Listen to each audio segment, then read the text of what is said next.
When we're talking about large capacity SSDs, we usually talk about 2.5-inch SSDs in terms of going above 8 terabytes.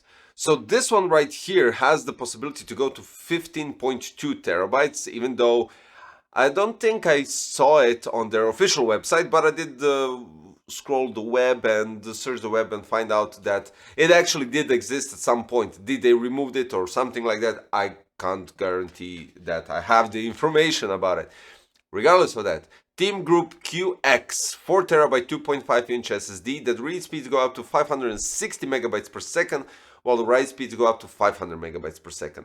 Now, I do have to mention this because I'm a sucker for this color scheme. Gold, white, black, top cover looks outstanding, and you don't have to hide it. I mean, after all, it's all about, when we're talking about PC building, it's all about the visual aspect at some point after we finish the performance part. But the huge capacity, regardless of the design, the huge capacity in 2.5-inch SSDs goes into the segment where you're starting to build your storage solution, NAS, backup, or anything similar to that, because 2.5-inch SSDs aren't obsolete.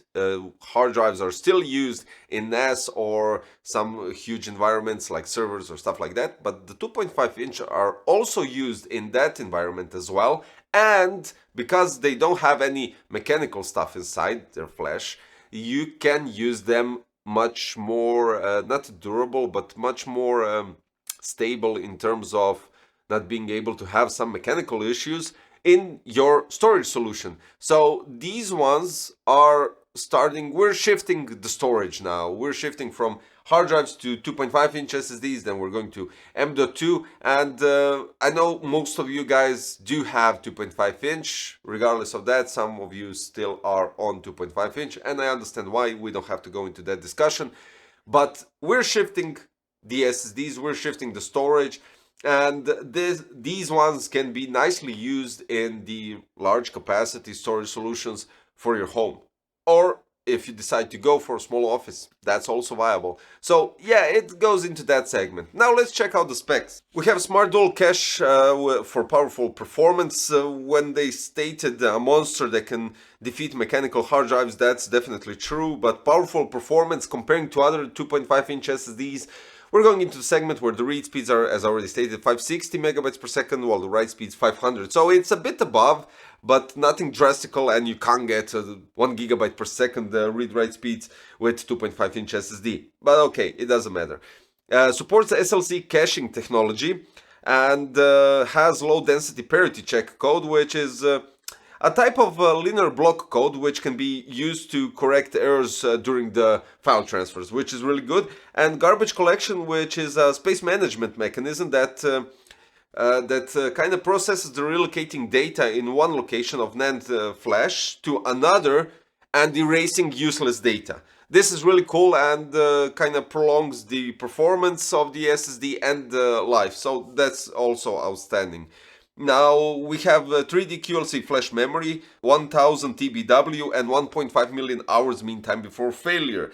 When we're talking about DRAM, there's loads of information on the internet, and unfortunately I couldn't pick that up from any application, sadly. The 15.2 actually has, the 2 has DRAM, and the 4 one, well, some state it doesn't have, some state it does, so I would just be sure and say it's DRAMless, unfortunately. So yeah.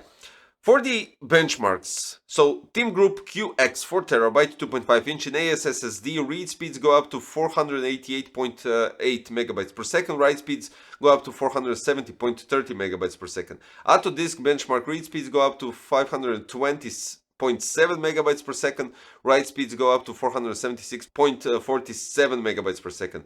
Crystal Disk Mark read speeds 556.82 megabytes per second, write speeds 492.7 megabytes per second, while in real life testing, so not synthetic benchmarks, 19.1 gigabyte file transfer read speeds go up to 468 megabytes per second, while the write speeds go up to 464 megabytes per second. Talking about IOPS read 64,986 and IOPS write 52,031.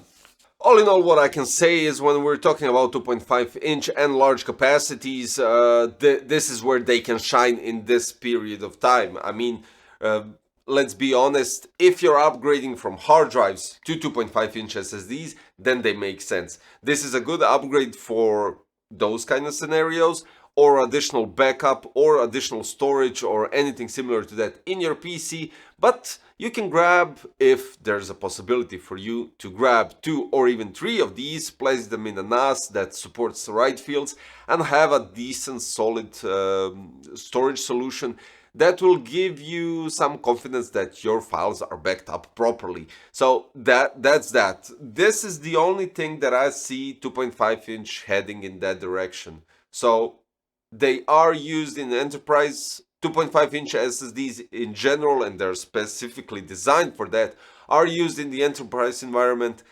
These ones can be used in a home or a small office storage solution, which could be still good. And if you're really wanting to ditch hard drives and you don't want to spend like, I think for the same amount of price, you can grab this 4 terabyte SSD, which is much faster than your 4 terabyte hard drive. Good solution to upgrade, great ideas, and that'll be all. So in those terms, I'll place the links in the description below for all the capacity possibilities on the QX from TEAMGROUP, so you could pick the one that suits you best, guys. It's all up to you to decide which capacity do you actually need.